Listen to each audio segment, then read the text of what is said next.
Stia, we're just checking out a pivot. And so if you're checking out a pivot for spot check purposes, or even just for checking out, first thing you're going to have is a nozzle package that they'll give to you before they even install anything.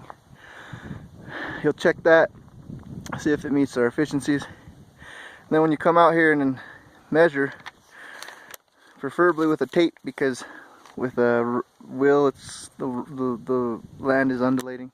But we started right there, see if you can see, and we just taped all the way to the pivot point right there. And then when you're checking out the irrigation pipeline, they would not have filled it in when you're checking it out. We're spot checking, so it's filled out, but it'd be exposed. You'd be able to go and check the depth of cover, pipe markings, and then you'd start taping from the pivot point all the way to where it ends. This right here, we got the filter, get the flow meter, pressure gauge, air vent, pressure relief valve, and then on this one they put a turbine pump, 30 horsepower, the rotating screen, rotating barrel. That thing will rotate and get sprayed by some little sprayers inside to keep it clean.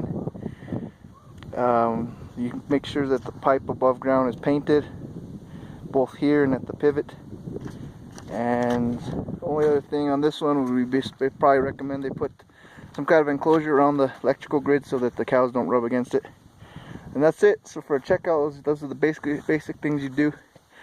The last thing, if you're doing a checkout at the pivot point, you would go and check to see the pivot pad when they're installing it. See the rebar, take pictures of the rebar, make sure that it's being built as per the design they gave you. And that's it.